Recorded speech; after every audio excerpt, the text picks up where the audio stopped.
Much later.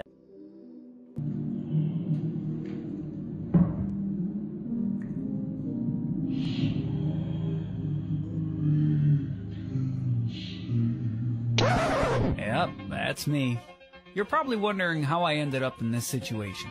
Hello, how you doing? My name is Julie. Welcome back to my channel.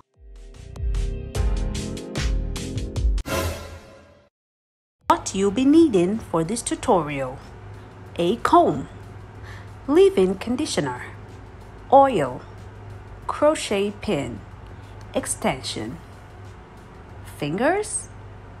Now let's talk about the hair that I used to achieve this look. I used eXpression Bouncy Kinky and I used 2 packs of it, which cost about 2,000 naira each. I also joined a shorter kinky extension from a brand called Noble.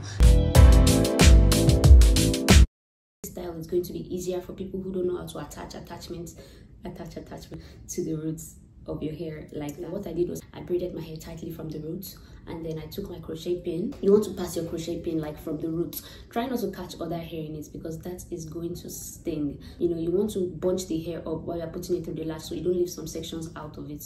So you bunch the hair up, or you twist it or roll it, however it is that's going to make it firm. Put it into the crochet, into the space, close the latch, and then slide it through gently. So you pull one section of hair out from under, and then this is what you have. And now you take your own hair that you've braided, part that into 2, distribute it to each side of the extension, and then you begin to twist, and that's it. Your twist can either go like this, like just like a regular twisting, just straight like this, or you can have this little bounce, rough curly edge to it. For me, I prefer this one just because it gives it that uniqueness and I like it. So if you want your twist to look like this, that's what I'm showing in the first clip. Just twist it like your regular kind of twisting. But if you want your twist to have this bounce, this curl to it, what you're doing is as you're twisting, you're pulling the hair up, like you're bunching it up, like the way you would see me doing. Twist and then you pull, you twist and then you pull. Just pull it up. You keep bunching the hair up like that, and when you let go of it, it looks bouncy and nice. The smaller size of kinky hair that I mentioned earlier in this video, I added it to the tips of the hair just because I wanted it really long. I already had my hair in cornrows before starting, as you can see. I wanted to take down all the cornrows and part my hair and do it, but having my hair already in cornrows saved me the stress of parting. So what I did was just loosen one of the braids, combed it, and I did something crazy. I shampooed that section that I loosened because my hair was already, there was a lot of buildup on my hair. So what I did was I just washed that section of my hair. I was careful not to get the shampoo on the other section of my hair that I wasn't ready to wash, because you don't want to have shampoo just sitting in your hair for so long. I washed that section of my hair, and then I would moisturize with a conditioner, and then put oil on my scalp and on my hair. So I think that really helped me with my time. Like, it helped me know the amount of hair that I have left to do. You know how Afro can get quite intimidating, just seeing that you still have a lot of work left to do. So for me, having my hair in cornrows and just doing it one by one really helps me, because then I had hair that was just tucked away in a braid. It wasn't out there just on the side of my head and seeming very intimidating. For me, it took me, I would say, roughly 48 hours to do this. But then again, mine is super long. You can see where it gets to. Like, it's super long, and the hair just bounces back up. It's very full. Can you see that? Like, it's very thick. I cut it really small. That's, I guess, why it took me such a long time to do it. It get very boring and very tedious. At some point, I started to rethink my choices. I was like, who sent me work? Why am I doing this to myself? Is it too late now to get a stylist? Excuse my horrible singing. But yeah, try not to burn yourself out. Take breaks if you want to. And for me, something that changed the game while I was doing this hair, I wish I'd known this earlier. It would have saved me a lot of time. Instead of braiding one section of my hair, twisting, going to the other one, braiding, crochet, twist, what I did was I had to follow a pattern. So for the rest of the sections of my hair, I just braided all the roots section. And I think that this is because, you know, when you're following a pattern, it's easier. All you're doing is just twisting and dropping, instead of twisting, braid, crochet, dropping. Do you get? So I think your brain is already trained to follow a pattern. It's easier for you, and that's what I did.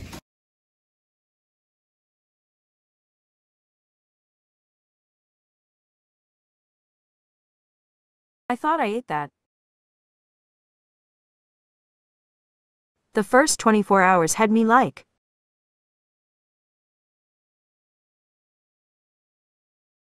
A few inches later.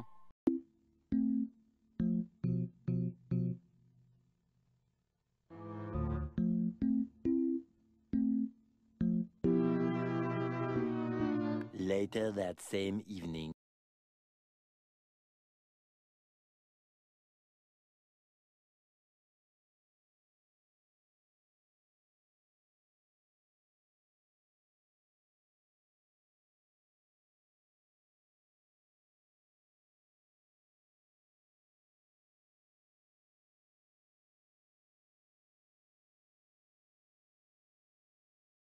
The next day. For maintenance, when I'm going to bed, I just put it in two big cornrows.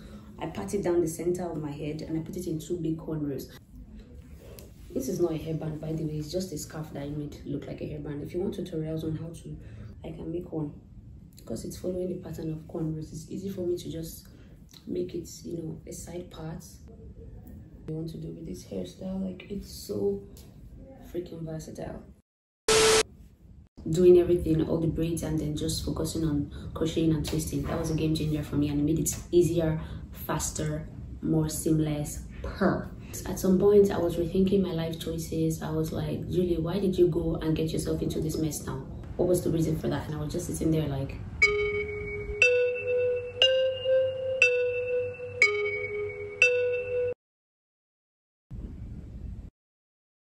So much later that the old narrator got tired of waiting and they had to hire a new one.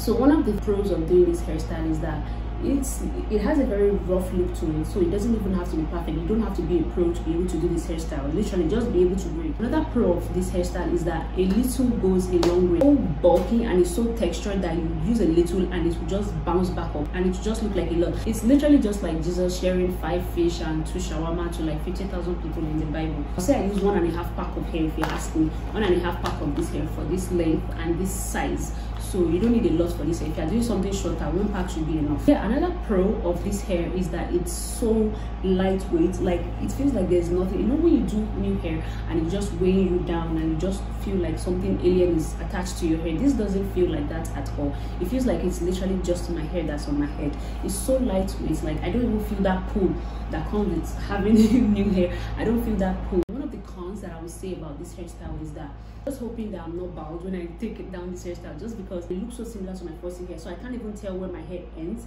and where my hair begins. I have to chip it because it's too long. I'm not about to start unraveling. Look, it looks so similar to my 4C hair, so sometimes I just had a lot of accidents and I was just slipping off my hair. But yeah, that's just on me, I guess. That's just on me.